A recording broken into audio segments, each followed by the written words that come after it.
بسم اللہ الرحمن الرحیم۔ السلام علیکم ناظرین آج ہم بات کریں گے ایت الکرسی کا کرشمہ۔ ناظرین، حضرت ابو ہریرہ رضی اللہ تعالی عنہ سے مروی ہے کہ اللہ کے نبی صلی اللہ علیہ وآلہ وسلم نے ان کو زکوٰۃ کے مال پر نگران مقرر فرمایا۔ ایک شخص آیا اور مٹھی بھر کر جانے لگا۔ انہوں نے اس کو پکڑ لیا تو عذر کیا کہ میں محتاج ہوں، میرے ذمہ اہل و عیال ہیں اور میں سخت حاجت مند ہوں۔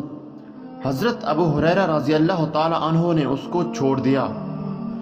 صبح ہوئی تو اللہ کے نبی نے ان سے پوچھا کہ وہ تمہارا قیدی کیا ہوا؟ انہوں نے کہا کہ اس نے حاجت بتائی تو میں نے اس کو چھوڑ دیا۔ آپ صلی اللہ علیہ وآلہ وسلم نے فرمایا کہ وہ دوبارہ آئے گا۔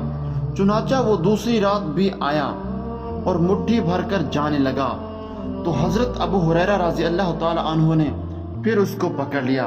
اس نے پھر وہی اپنی حاجت و ضرورت کا اظہار کیا تو انہوں نے چھوڑ دیا۔ نبی کریم صلی اللہ علیہ وآلہ وسلم نے صبح پھر پوچھا اور حضرت ابو ہریرہ نے وہی جواب دیا۔ آپ نے فرمایا کہ وہ پھر آئے گا، اور اسی طرح پھر تیسری رات بھی وہ آیا تو حضرت ابو ہریرہ نے اب اس کو پکڑ لیا اور فرمایا کہ میں تجھے نہیں چھوڑوں گا، تو بار بار وعدہ کرتا ہے کہ نہیں آؤں گا مگر پھر وہی حرکت کرتا ہے۔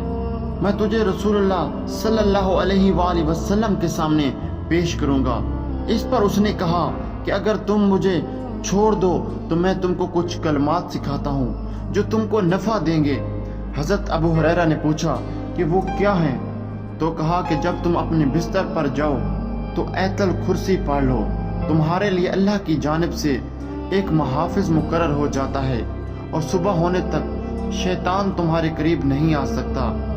حضرت ابو ہریرہ نے اس کو چھوڑ دیا، اور جب صبح ہوئی تو نبی کریم صلی اللہ علیہ وآلہ وسلم کو قصہ سنایا۔